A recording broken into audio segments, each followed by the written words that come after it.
Boa noite. Eu sou Maurício Teixeira, eu moro aqui em Itabira desde o começo do ano, sou consultor para gestão da cultura num convênio entre a Universidade Federal, a Unifei Campus Itabira e a Prefeitura Municipal de Itabira.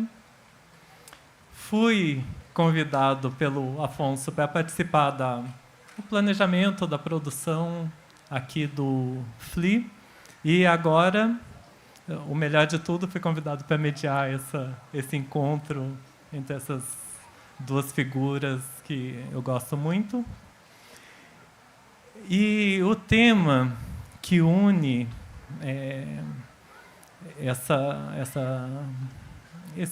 conversa é o tema do luto. A gente pensa a palavra luto, ela tem dois significados, né?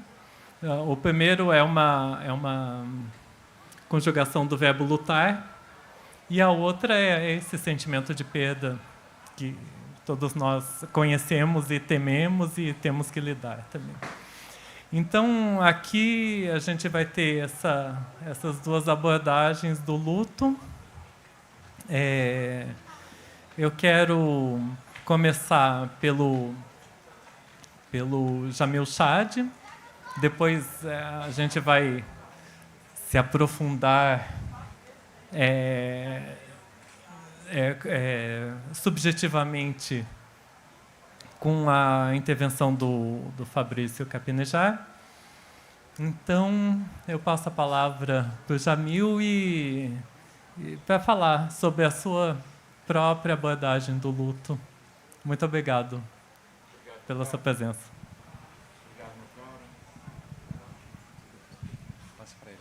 Agora funcionou?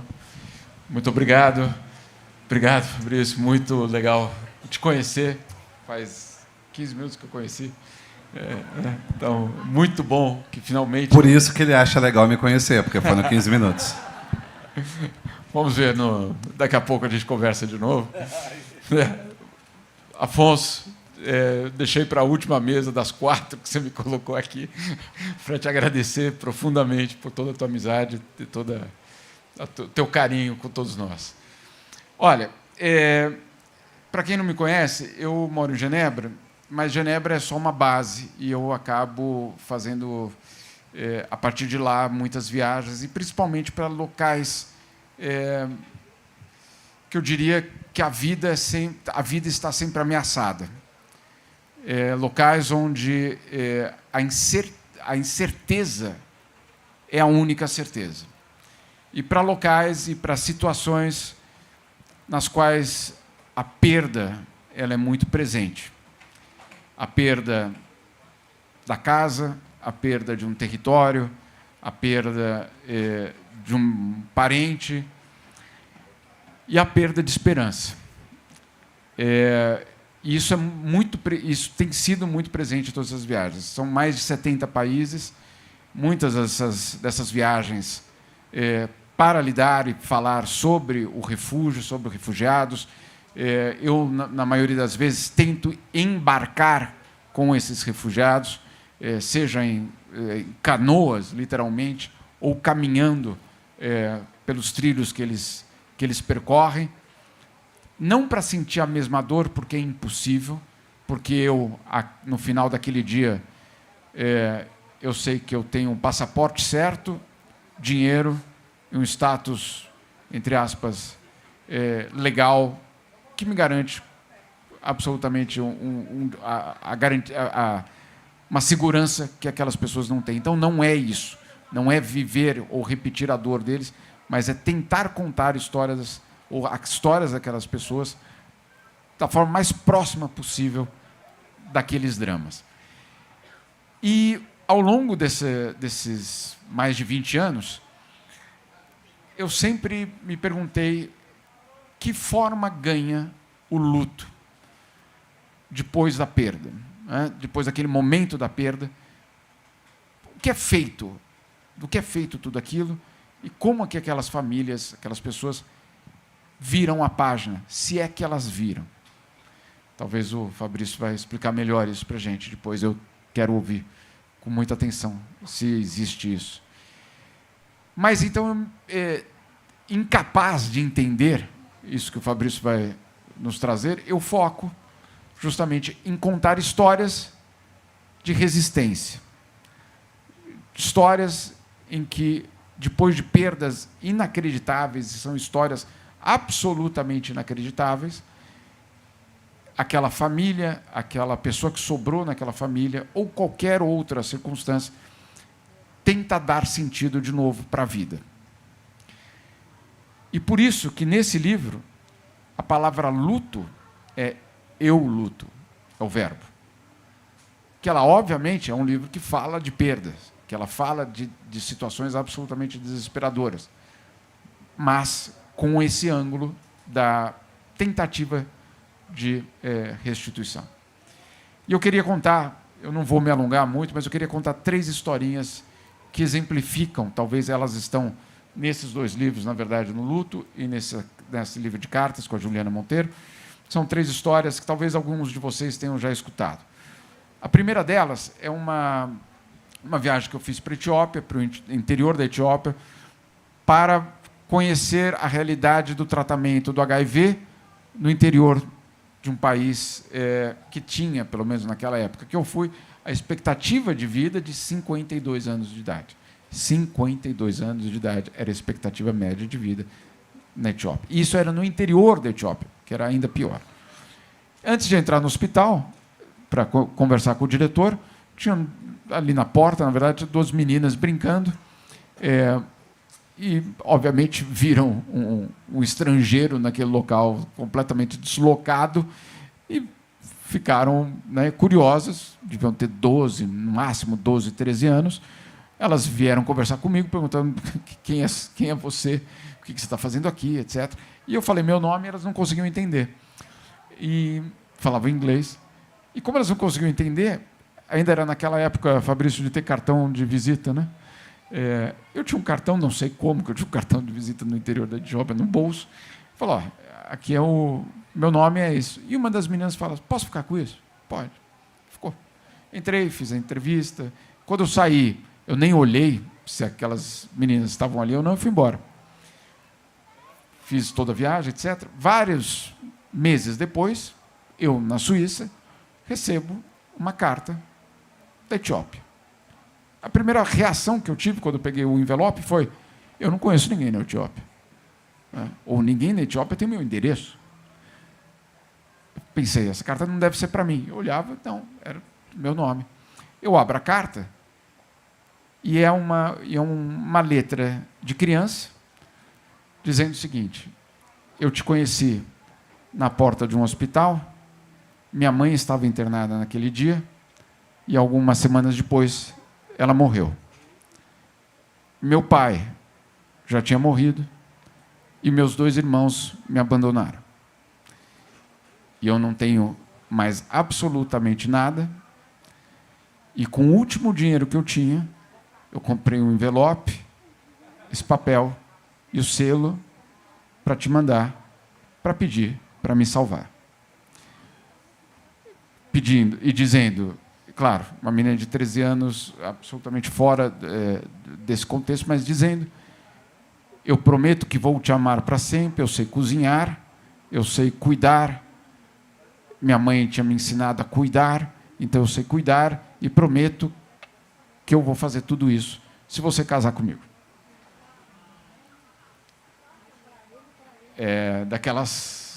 Aqueles momentos que você, né, para e pensa que desespero que devia estar passando na cabeça daquela menina para dar esse passo.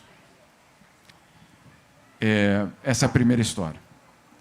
A segunda história, também de uma situação bastante complicada, que eram os refugiados sírios que estavam percorrendo, ali saindo da Síria, passando pela Turquia, entrando pela Sérvia, fazendo toda a Grécia, Sérvia, fazendo todo o percurso para chegar até a Alemanha.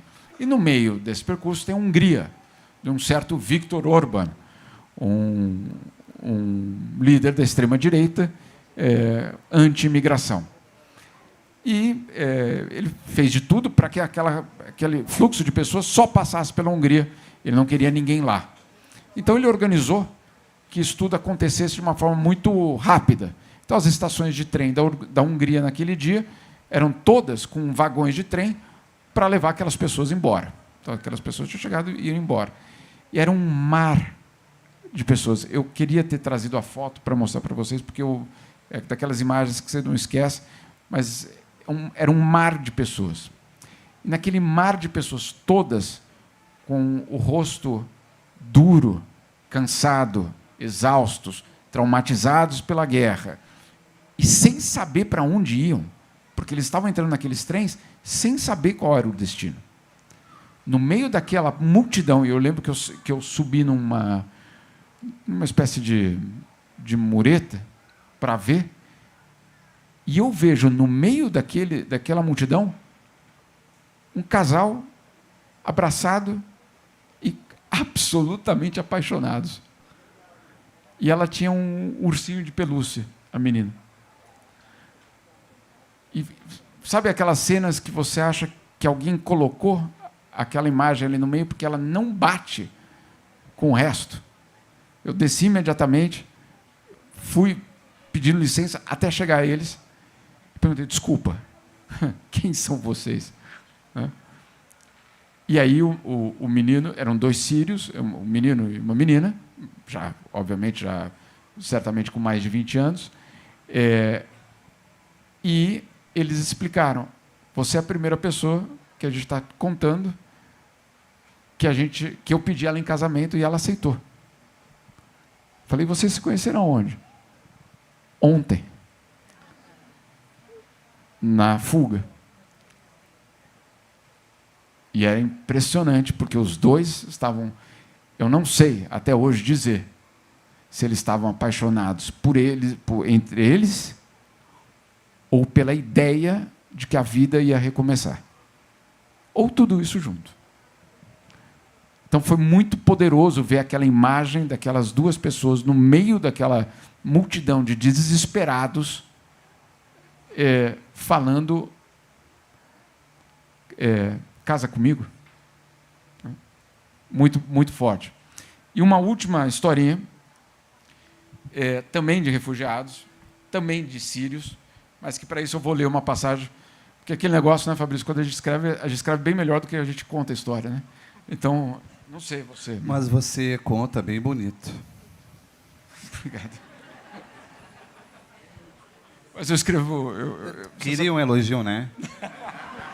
Eu senti uma carência no ar, eu estava enganado. Eu vou ler o trecho aqui.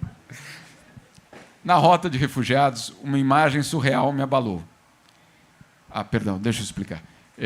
Eles eram refugiados sírios, eles passaram pela Turquia, da Turquia para a Grécia, da Grécia foram para hoje Macedônia, depois Sérvia. Quando chegam na Sérvia, e aí entrando na Hungria, o que faz a Sérvia? Tira os trens para que eles não possam andar. É de uma burrice espetacular. Porque o que fizeram os refugiados?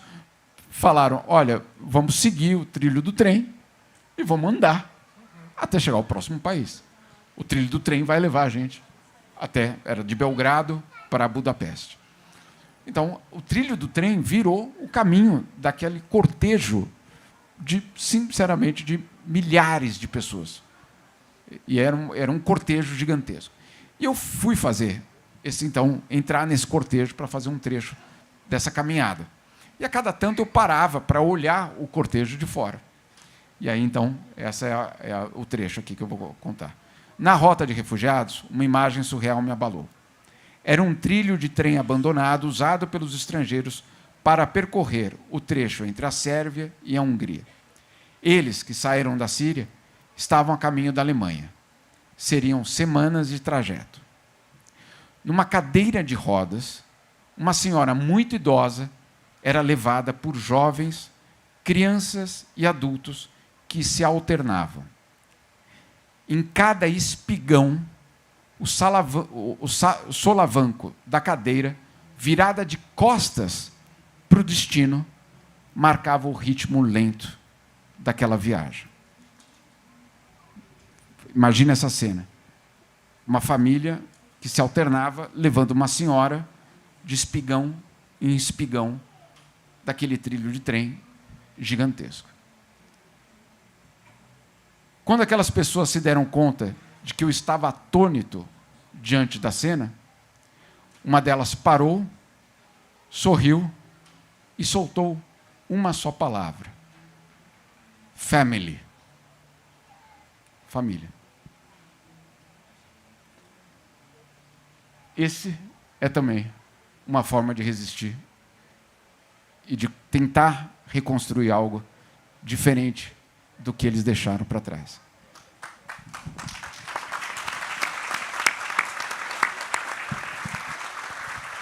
Vou parar por aqui.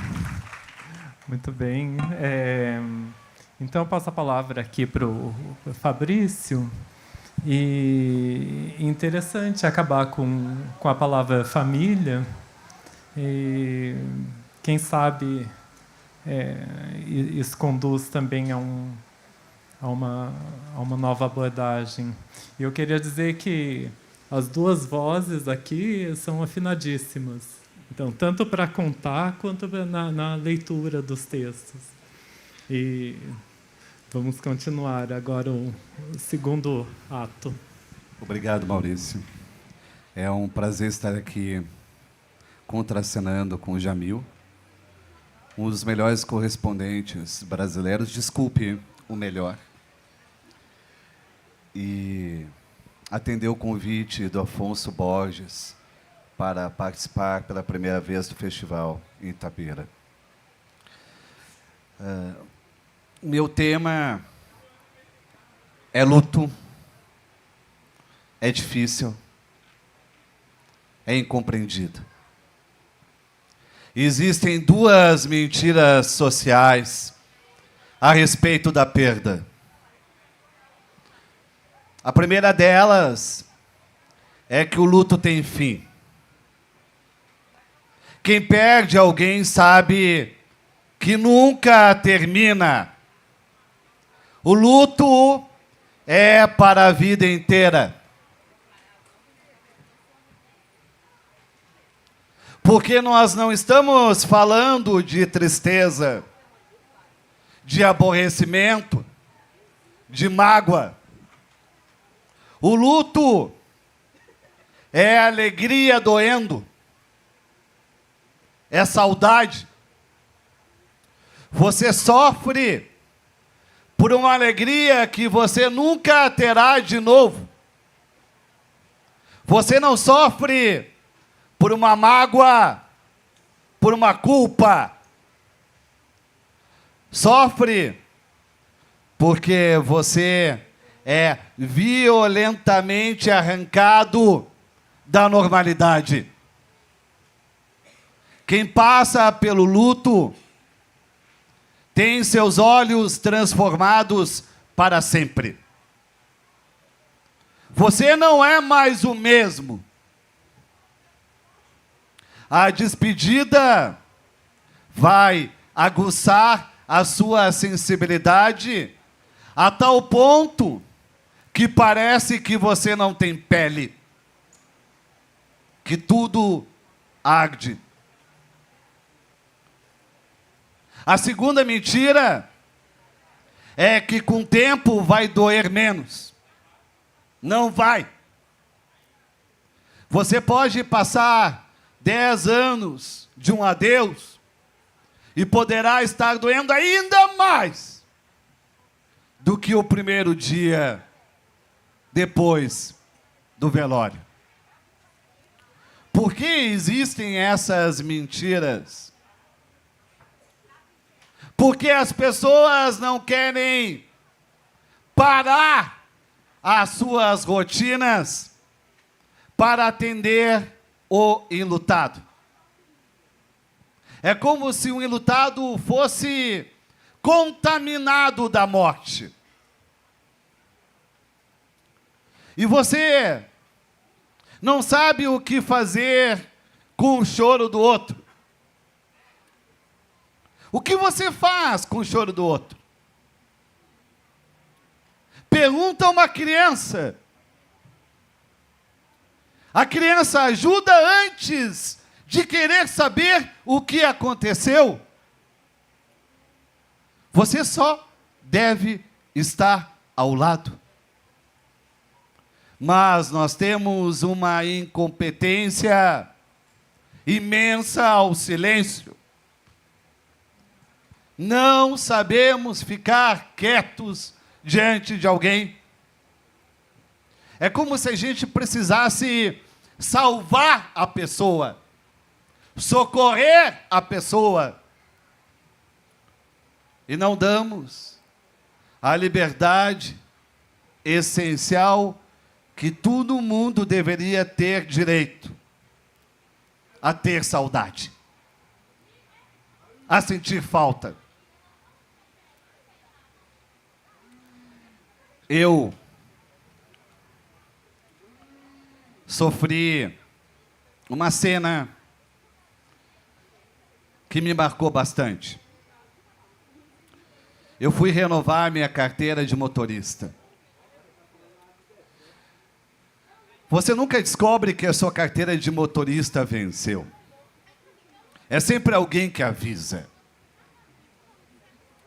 Sempre tem um espírito de porco que fala: sua carteira venceu. Eu fui renovar e encontrei um médico falante, loquaz, não calava a boca. E ele começou a me fazer perguntas. A primeira, o que eu fazia? Disse que era escritor. Ele perguntou, Jamil, sobre o que eu escrevia. E eu respondi que meu livro mais recente abordava o luto. E ele começou a criar uma teoria. As pessoas sofrem à toa. Elas se demoram muito tempo no sofrimento. Deveriam virar a página, seguir em frente. Eu tenho pacientes que estão há 10 anos no luto. Não tem cabimento. Eu tenho uma voz na minha mente, Maurício, que é a voz da minha esposa, Beatriz. E a voz veio e disse: não compre briga. Você tem que renovar a carteira. Saia daqui quietinho. É uma voz que tenta me salvar dessas enrascadas. Eu disse, sim, vou ficar quietinho. E aí comecei a concordar com a cabeça. Foi meu grande erro. Eu pensava exatamente o oposto, mas fui concordando com a cabeça, deduzindo que eu apressaria ele a encerrar o assunto. Mas não, ele se sentiu ainda mais incentivado e motivado e falou: eu perdi meu pai aos 21 anos. E entendi que era o destino, que ele viveu o que tinha que viver. Eu, depois do velório e do enterro, coloquei uma música alta, alegre, para me animar e trocar de assunto. A minha mãe estranhou que eu não derramei nenhuma lágrima, falou que eu era insensível, mas eu não vou ficar rendendo sofrimento. Aí eu pedi desculpa para a voz da Beatriz na minha cabeça, disse para ela, fudeu. E fiz uma pergunta para o médico. Você não acha estranho o quanto que você está falando do luto? Ele, não, eu não sofro por luto. Não sofri na minha época. Quando perdi o pai. É? Do que seu pai morreu? Ele respondeu, de acidente de trânsito. Pois é. E você é médico do Detran. Você acha que é uma casualidade? Você ainda sofre do luto. escolheu uma profissão para tentar salvar o seu pai todo dia, aprovando novos condutores. A diferença é que você não derrama lágrimas. Você sofre no seco, silenciosamente. Mas vê a imensidão do seu sofrimento, a ponto de mudar a vida para atender diariamente o seu pai. E ele se calou. E eu jurei que não ia renovar a minha carteira. Mas pelo menos ele renovava o seu luto. E talvez esse seja o meu papel. Mudar a perspectiva. Você mais sofre sendo censurado por sofrer. Você tem que ficar justificando porque ainda está sofrendo. Você se sente desagradável, inconveniente e inoportuno. Você não pode lembrar do morto que parece que você está doente ou enlouqueceu. Para mim, loucura é indiferença. Loucura é insensibilidade. Você precisa de um espaço para poder exercer a falta. Que não seja castigado, que não seja excluído. O luto é uma invisibilidade. Você não enxerga o enlutado, a não ser que você passe por um luto. É impressionante, Jamil. Você se torna viúvo e, de repente, não via nenhum viúvo. Passou a ser viúvo, só enxerga viúvos. Só tem viúvos no mundo.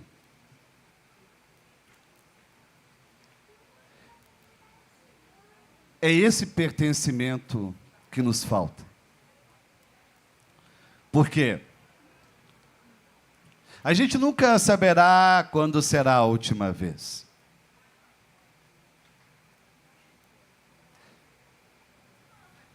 A despedida já pode ter acontecido. Mas a gente costuma trabalhar com a morte como se fosse inesperada.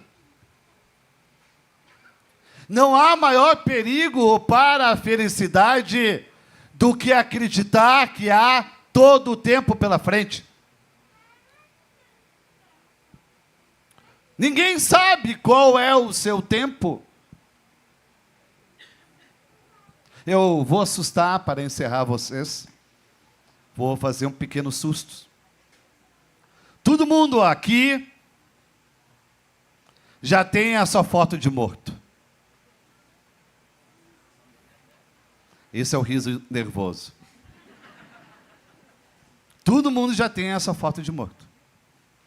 A foto que vai no anúncio fúnebre.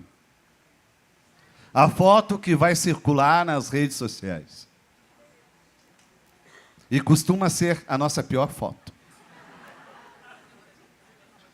Então já fica como tarefa, como tema, fazer uma limpa na galeria de imagens. Para pelo menos morrer bonito. Já que não dá para confiar no olhar do familiar. Mais um medo. Todos aqui passam pela data da sua morte sem saber. Passam pela data que será um segundo aniversário. O aniversário da saudade. Para aqueles que ficarem chorando a sua partida. Todo ano você pisa na data que vai fechar o seu ciclo. que vai fechar o seu círculo, que será tão importante quanto o seu nascimento. Não podemos nos adiar, porque a gente ama, para não ser esquecido. A gente ama para lutar contra o esquecimento.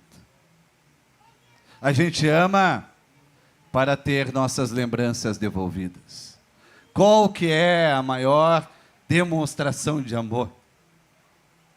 Quando alguém lembra de algo que você disse e você pensava que a pessoa não estava ouvindo.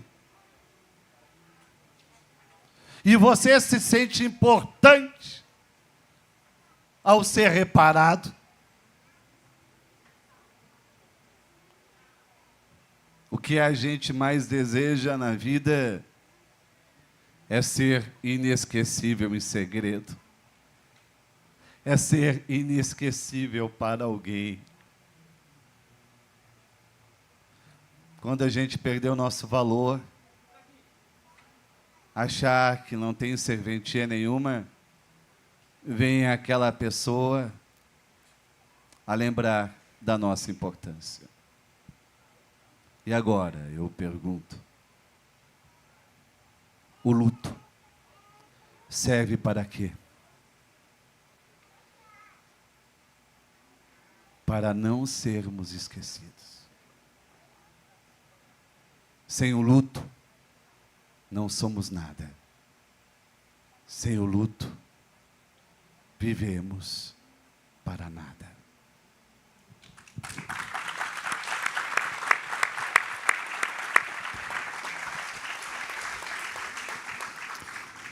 Essas duas intervenções mexeram muito comigo, eu não sei o que dizer. Vou abrir para a pergunta do público. Eu acho que vocês devem ter questões aí para colocar também.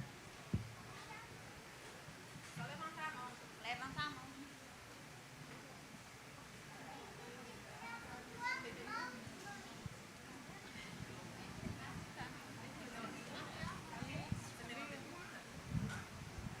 O que acontece depois que a gente morre? Quem responde? O que acontece depois que a gente morre?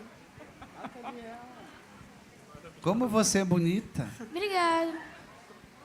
Não sei, senhora. Quando a gente morre, a gente não vira estrela. Não. Isso eu tenho certeza.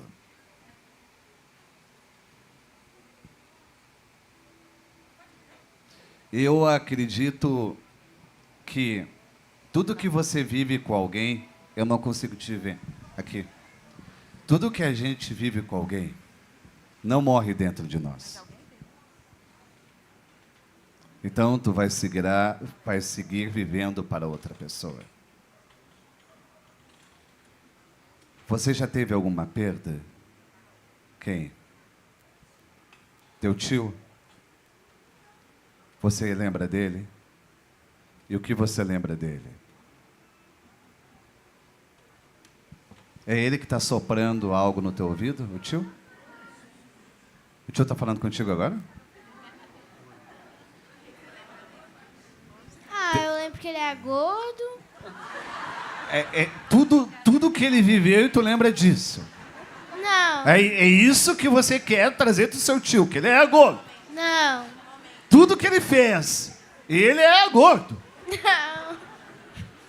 O que mais que você lembra? Ah, era legal. Eu gosto de música. Ele fez um cavalo pra mim de madeira. Fez uma cadeira. É ele que está falando contigo isso agora? Tu não sente que os mortos falam conosco? Não. Tu tem medo de morto? Sim. Viu? Já te passaram medo do morto. Não é para ter medo. Eu vou te contar uma historinha, rapidinho. a Beatriz. Ela perdeu sua mãe, a Clara. E depois de 3 ou 4 anos que a sua mãe faleceu, ela decidiu vender o óculos predileto da mãe, porque ela não queria mais ficar com o óculos predileto da mãe. É o óculos que a mãe ia até o clube. E ela colocou num grupo de desapego, no grupo do WhatsApp de desapego. Eu tenho esse tal óculos. 10 minutos veio uma pessoa interessada. Ela achou estranho. A pessoa interessada tinha o nome de Clara, o nome da mãe. Mas pensou, coincidência. Aí eu vou deixar o óculos na recepção aqui do meu prédio, na portaria.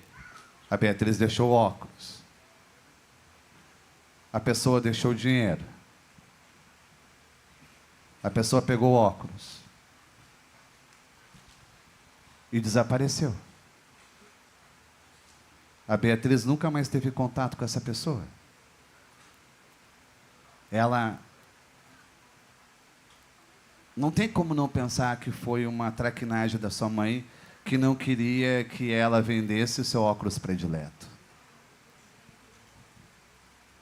São coincidências, mas não são apenas coincidências. É que a gente vive somente nessa realidade física. A gente usa pouco a intuição. Existe muito mais acontecendo. Você enxerga o vento? Não. É assim como teu tio, mas ele existe.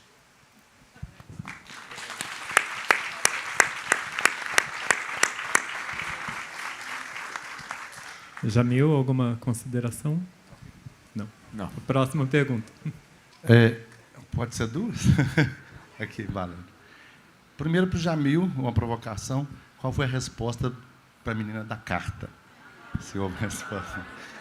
E o Carpinejar, sou fã de você, te acompanho também pelo rádio. E como é que nas ondas sonoras propagam as coisas e irradiam e deixam marcas e formam. O rádio é um formador de opinião.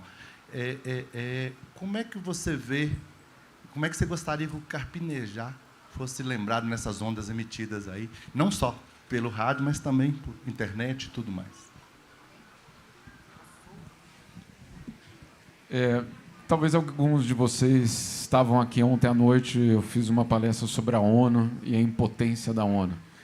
Essa carta é a história dessa impotência, pelo seguinte, porque eu fui... em primeiro lugar, eu não tinha como...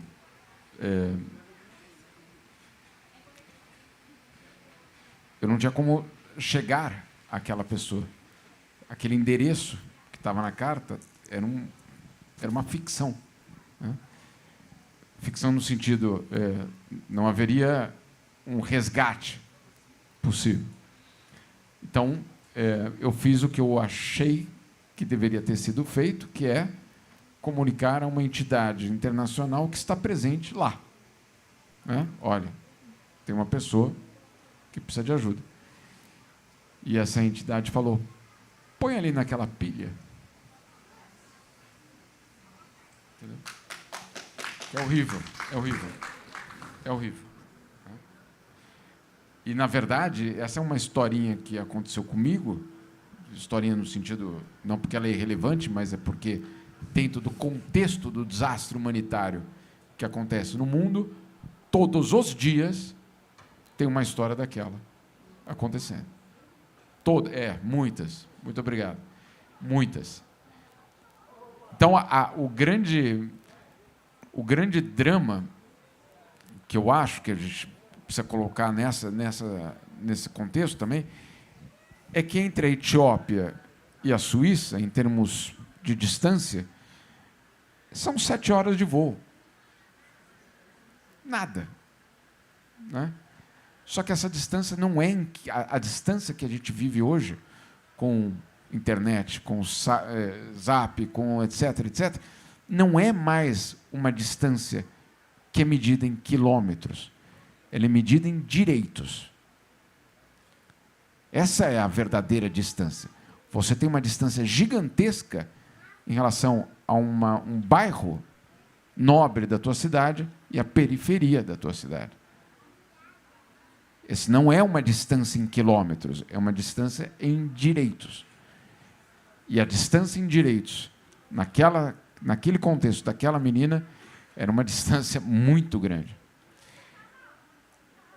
E aí a gente entra... Eu vou encerrar com isso, porque eu acho que é um tema que precisa ser colocado. Ah, então não tem o que fazer? Tem, claro que tem. Então vou dar um exemplo para você concreto. A ONU precisa, por ano, 50 bilhões de dólares para lidar com os 250 milhões de pessoas que vivem crises humanitárias a cada ano. 250 milhões é mais ou menos o número que a cada ano de pessoas que vivem crises humanitárias profundas. Haiti, Gaza, etc., Sudão, República Democrática do Congo, Iêmen, etc., etc. Puxa, mas 50 bilhões de dólares é muita grana. É muita grana. Sabe quanto que a gente gastou o ano passado com armas no mundo? 2 trilhões. Então, calma aí, aqueles 50 bi não é nada. Não é falta de dinheiro. Não há falta de dinheiro. O que existe é uma falta de um compromisso político de sair ao resgate.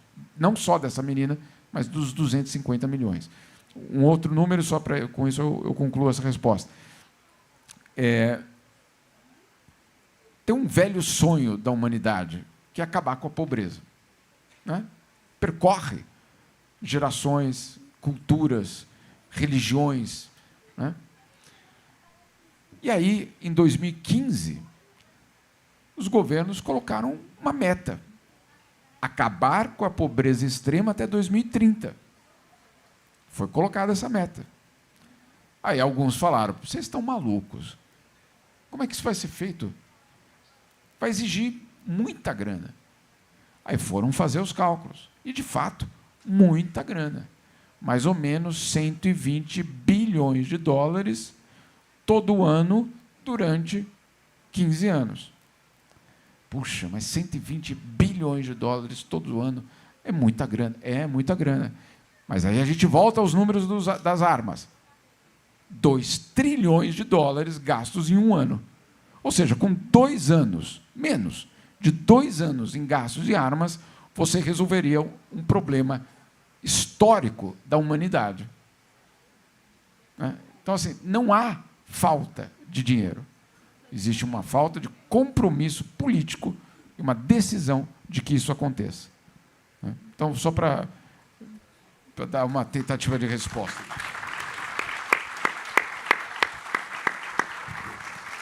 Fabrício.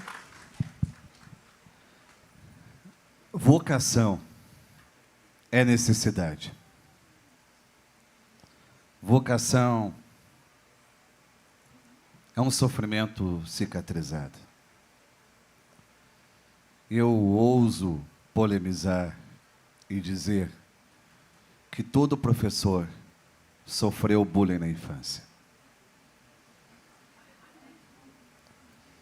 Teria todos os motivos para nunca voltar a uma sala de aula. E por que volta? Para salvar crianças parecidas com ele. Vocação é ter sofrido e não querer que ninguém mais sofra como você. Se você me conhecesse com 7, 8, 9 anos, jamais pensaria que eu poderia estar aqui no palco. Eu fui diagnosticado com retardo mental, tinha dificuldades de ler e escrever, fui convidado a sair da escola. Arcava com problemas de dicção e só estou aqui devido à minha mãe. A minha mãe não fez escândalo ou barraco. Ela foi até a escola, falou com a direção e pediu uma segunda chance. Ela pediu: me dá 2 meses que eu vou ensinar o Fabrício a ler e a escrever em casa. E ela tirou licença do seu trabalho por 2 meses. À frente da calçada foi a nossa louça. A pedra foi o nosso giz. Em 2 meses, eu voltei para a escola lendo e escrevendo melhor que os meus colegas. Ela criou jogos educativos em que eu aprendi sem saber que estava aprendendo. Foi quando eu descobri que diagnóstico não é destino.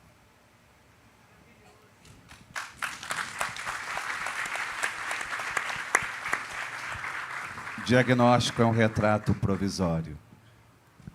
Destino é você que faz. Nesse aspecto, eu falar no rádio é lucro para quem estava fadado a não ser alfabetizado. Eu tenho orgulho, tenho gosto de escrever. Porque o sonho é maravilhoso, Jamil. Porque você pode desistir dos sonhos, mas os sonhos não desistem de nós. E você pensa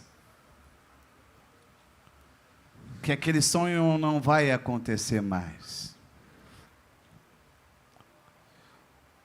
O sonho manda adversidades na sua vida para que você esteja preparado para ele.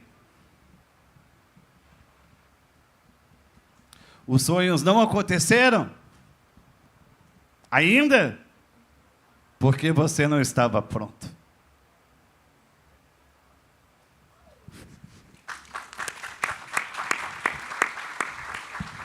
Mais perguntas? Boa noite a todos, boa noite, Jamil, boa noite, Fabrício.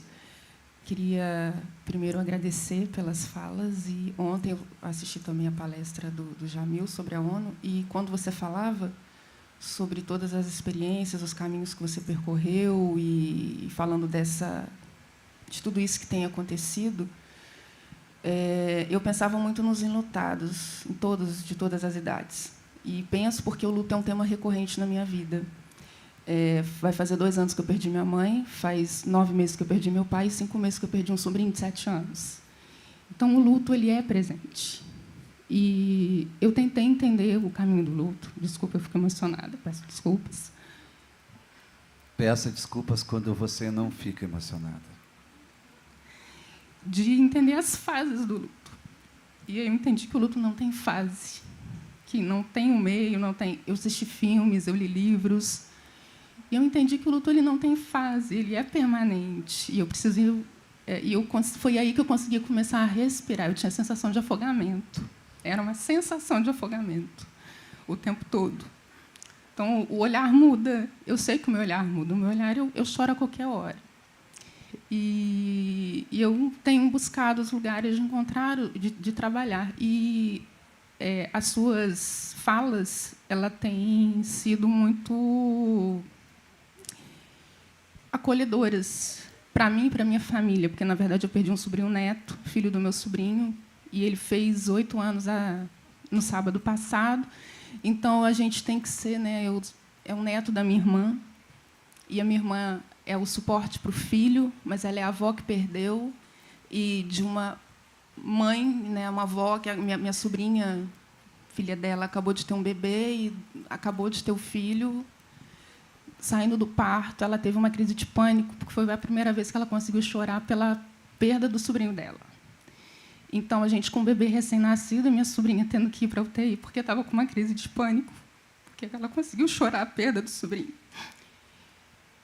Então, acho que é muito importante falar sobre o luto e não sentir vergonha. E antes, eu não vou conseguir falar mais, mas respondendo a menininha ali de trás, eu não sei para onde os mortos vão. Eu encontro os meus nas borboletas. Toda vez que eu vejo uma borboleta, minha mãe, ela sempre gostou muito de flor, e eu sempre gostei muito de borboleta. A primeira coisa que eu fiz quando eu saí da casa da minha mãe, tirando as coisas de casa, abri a porta, tinha o lírio da paz que eu tinha dado para ela antes de me mudar, numa época que eu fui morar fora do país. Em cima desse lírio da paz tinha uma borboleta. E eu pedi bênção. Então, toda vez que eu vejo uma borboleta, eu entendo que é minha mãe vindo. E hoje, pela primeira vez, eu fui numa comunidade, num encontro lindo, com a Conceição Evaristo, enfim, com a Dona Tita, e eu vi pela primeira vez uma borboleta roxa. Eu nunca tinha visto uma mini borboleta roxa.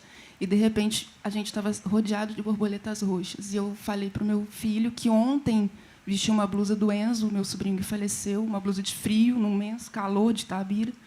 E eu implorei para ele tirar. Ele falou, mamãe, eu não vou tirar, porque essa é a blusa do Enzo. E eu estou com saudade dele. Eu falei, então tudo bem. Aí ele falou, mas ele foi, como é que eu faço? Eu falei, fecha o olhinho, vê o que ele gostava de fazer. O Enzo gostava de dançar. Eu falei, e aí? Ele falou, então eu vou dançar. E ele foi dançar. Então, acho que o luto ele tem me ensinado muito, mas ele dói. Então, eu acho que, para a menininha ali de trás, eu não sei para onde eles vão, mas eles estão dentro de mim o tempo todo, e estão comigo o tempo todo. E isso, para mim, é o que fica. E obrigada pelas palavras aí.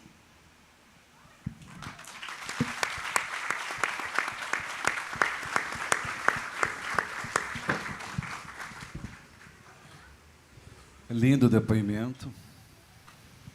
E perder a mãe talvez seja uma das maiores transformações.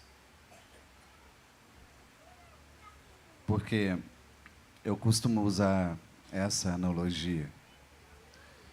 A mãe, quando fala com você, a primeira coisa que ela diz: onde você está? Ela se preocupa com o seu lugar, onde você se encontra.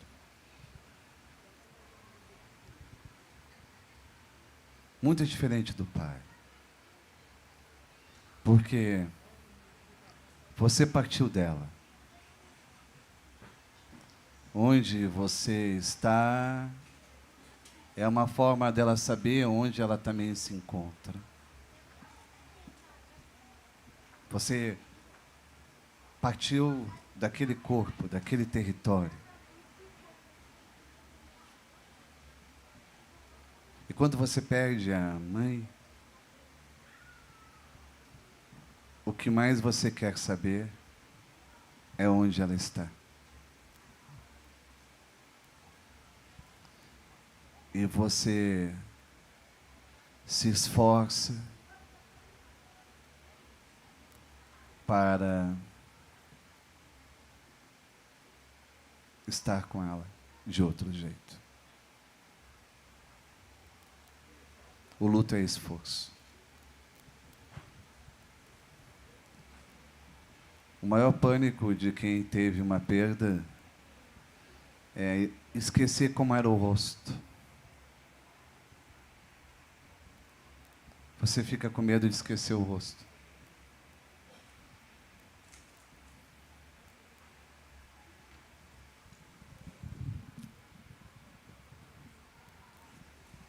Vou fazer só um comentário breve, não sobre...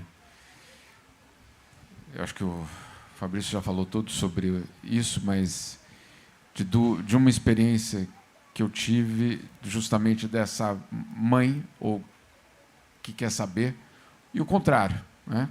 Quando o filho, ou os filhos, ou as filhas sobrevivem. Talvez alguns de vocês conheçam, no sul da Itália, uma ilha que chama Lampedusa. Lampedusa é uma ilha que fica muito próxima da África, e é o primeiro local onde os barcos de imigrantes e refugiados chegam e desembarcam com aqueles refugiados. Nesse mar, que são poucos quilômetros, entre Líbia, principalmente, e Lampedusa, só nos últimos 10 anos, 20 mil pessoas morreram. Então, chegar em Lampedusa é chegar na Europa. E chegar na Europa é sobreviver. E há muitos anos, eu fui fazer uma reportagem justamente em Lampedusa e pedi para a guarda costeira italiana que se eu pudesse entrar no barco com eles para ver como era o resgate desses barcos miseráveis, os barcos, não as pessoas. Os barcos são absolutamente miseráveis. Você não consegue acreditar que aquilo ali está cruzando o mar. Claro, muitos não cruzam. E aqueles que chegam, e não era a época que todo mundo tinha celular ainda. E eu ficava dentro do barco e, às vezes, eu pegava o barco menor para chegar até aquelas pessoas. A primeira coisa que elas faziam quando embarcavam no barco, embarcavam num local seguro e viam, porque não sabiam que eu era repórter ou era parte da patrulha italiana, a primeira coisa que eles viam era que eu estava com o telefone e pediam: posso ligar para minha mãe? E era no Gabão, na Líbia, todo lugar. E era para avisar: estou vivo. Por quê? Não é porque eles, naquele último trajeto, conseguiram sobreviver. É porque, às vezes, por meses, eles passaram sem a possibilidade de avisar. Isso foi uma experiência que eu tive, que foi muito forte. E foi muito curioso, porque por meses eu fiquei recebendo mensagens no celular, era SMS ainda na época, das famílias perguntando onde estavam aqueles refugiados ou aqueles imigrantes que, claro, eu vi uma fração de segundo. Eles pediam o telefone. Como é que você vai recusar o telefone? Avise tua mãe que você está vivo. Mas era sintomático. Todos queriam a mesma coisa: avisar aos pais que tinham sobrevivido.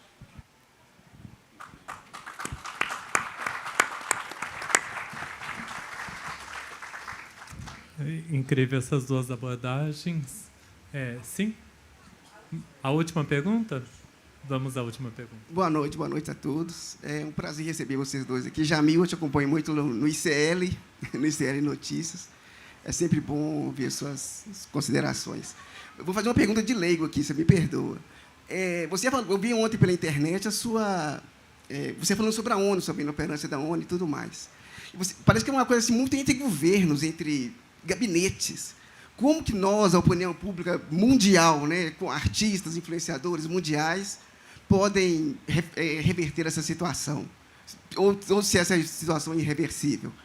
Já para o Carpinejar, eu queria saber sobre a questão do luto nacional, porque nós vivemos um período que perdemos grandes artistas, de Elza Soares, a Rita Lee, Jô Soares, não sei o quê, e essas pessoas que formaram a cultura nacional durante décadas, o que muita gente aqui essas pessoas que foram referências, artistas, e num momento muito difícil que nós passamos, muitas morreram no período pós-pandêmico, então no período pandêmico mesmo, vários artistas, Tarcísio Meiras, Nicete Bruno, essas pessoas que fizeram parte construíram a identidade nacional. De repente, essas pessoas se vão.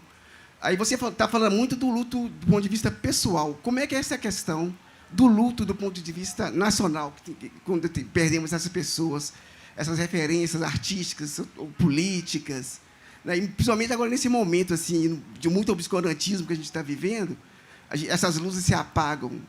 Como isso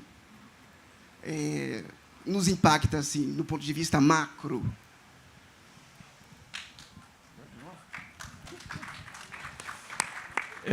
Olha, não é uma pergunta de leigo, sinceramente, é uma pergunta fundamental. Como é que nós podemos fazer para que um sistema sobreviva? Hoje, no fundo, nós estamos fazendo o luto pela ONU. Ela fracassou. Não só em Gaza, ela fracassou na Ucrânia, ela fracassou no Iêmen, ela fracassou no Sudão, ela fracassou na República Democrática do Congo, ela fracassou no Haiti. A lista é gigantesca. Então, tá. Então, não vou retomar a palestra inteira de ontem, mas a tua pergunta é absolutamente fundamental. Tá bom, então, o que é que nós, como sociedade civil, podemos fazer? Em primeiro lugar, se engajar em qualquer tipo de associação. Mas o que tem isso a ver com a ONU? Calma, vou chegar lá. De bairro, da escola, da igreja, da rua, da associação de vizinhos, qualquer coisa. Qualquer coisa. A organização da sociedade em organizações, em movimento civil, é absolutamente fundamental para que a gente possa ser ouvido, para que os governos nos escutem e para que essa pressão possa chegar até as instâncias internacionais. Então, hoje, por exemplo, diante justamente dessa pressão da sociedade civil, é impossível ter uma negociação, por exemplo, sobre o clima sem o envolvimento da sociedade civil. Né? Então, é absolutamente fundamental. Então, é importante que a gente faça o seguinte passo. A gente quer mudar, a gente quer que o próximo passo diante desse fracasso seja diferente. Bom, vai cair no nosso colo fazer essa transformação também. Não há como ficar esperando um governo, uma instituição, etc. A pressão popular, ela precisa existir. O século XXI nos dá ferramentas, na verdade, não só uma, mas a tecnologia, que podem ser usadas, sim, para esse objetivo. Então, se eu posso te dar alguma sugestão, na verdade, é para todo lugar, em toda escola que eu vou, eu digo a mesma coisa para a molecada, busquem se engajar com qualquer causa que você acha que deve ser tratada de uma forma diferente. Questão de acesso, questão de educação, o que for, porque é essa consciência, e esse é o ponto principal que eu acho que a gente precisa trabalhar muito, que é essa insurreição da consciência, que ela precisa acontecer diariamente. Insurreição armada? Claro que não. Obviamente que não. Mas a insurreição das consciências, ela é absolutamente fundamental para a gente não tolerar quando há uma situação como em Gaza, que você se sente completamente impotente. Vai mudar para a semana que vem? Claro que não. Né? Mas esse é um processo, essa é uma construção, não dá para ficar esperando que as instituições internacionais façam. A gente precisa atuar.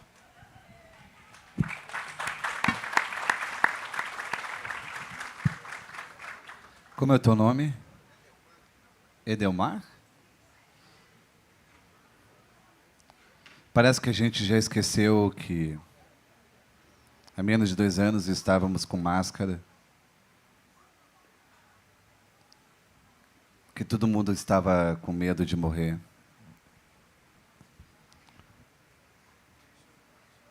Em que 700 mil pessoas não estão entre nós pela omissão de um governo.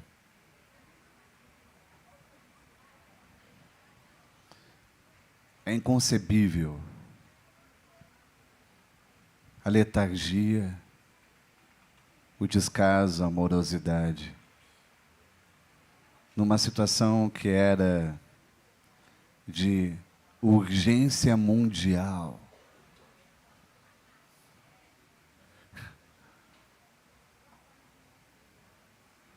Nós perdemos um fenômeno, um ator como Paulo Gustavo.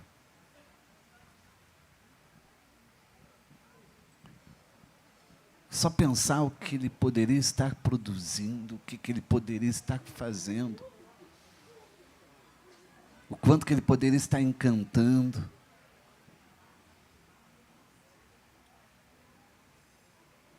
O quanto que a cultura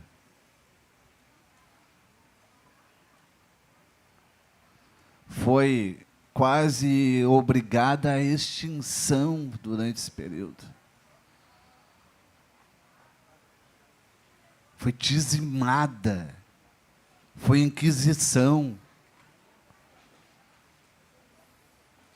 sob o rótulo da Lei Rouanet, houve uma perseguição assombrosa.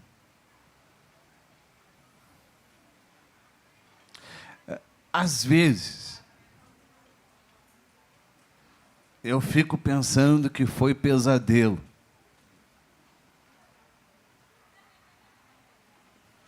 Mas sempre tem 700 mil mortos para lembrar que não, que foi real.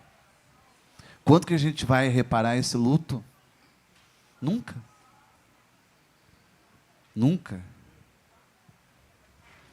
Eu não me esqueço do que aconteceu. Eu me acordo todo dia lembrando.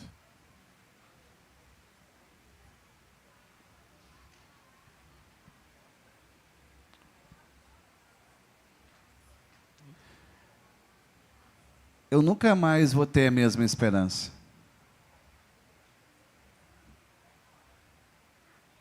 Nunca mais vou ter a mesma esperança. A minha esperança sangra. A sua também, Jamil? Eu passei a pandemia na OMS. E a OMS, quando o vírus estava para chegar ao Brasil, uma vez um altíssimo diretor me disse: estamos tranquilos com o Brasil, vocês têm médicos espetaculares, o SUS, sabem fazer vacina e tem uma capacidade de lidar com eclosões de surtos como poucos países no mundo. Vocês vão ser exemplo. Aí veio a pandemia. E eu me lembro dos auges, naqueles dias que tinha 4 mil mortos por dia, que esse diretor da OMS quase me pegou pela goela e falou: onde estão vocês? Onde estão vocês? Porque era uma grande esperança de que o Brasil pudesse dar uma lição ao mundo sobre como lidar com aquilo. Então, era real que existia esperança. Agora, só para complementar, e eu acho que essa é fundamental, nessa construção, porque a identidade nacional é uma construção, só isso, nessa construção a gente tem uma chance. E aí eu não sei se eu tenho esperança, não sei se é essa palavra. Não, eu tenho esperança, mas é uma esperança ferida. Ah, sim. Perfeito. Mas eu acho que, pelo menos, eu saio dessa pandemia e dessas mortes todas e de todas as outras com 3 exigências. Que é a mesma, Rosa, dos anos 60 e 70. Memória, justiça e verdade. Memória, lembrar dessas 700 mil pessoas. Não precisa ser um monumento, não precisa fazer um monumento. E por que não? Por que não? E por que não? Exatamente. Cada um faz essa memória, e por que não um memorial? Verdade, ou seja, a gente saber exatamente tudo o que aconteceu. Exato. Quem é que tomou as decisões, quem é que não tomou as decisões, como elas foram tomadas, quem é que foi o responsável. Então, memória, verdade e justiça. Justiça.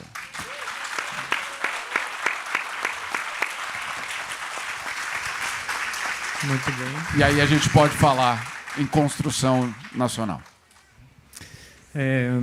Então, antes de agradecer, eu queria falar que percebemos que o tema do luto diz respeito a todos nós. Aqui nós temos 2 exemplares de 2 abordagens sobre o luto que estão nesses 2 livros. Vamos ter autógrafos, né? Ali nas mesinhas lá da frente. E é isso, eu quero agradecer muito a Jamil Chad, Fabrício Capinejari, ao público que participou. Muito obrigado.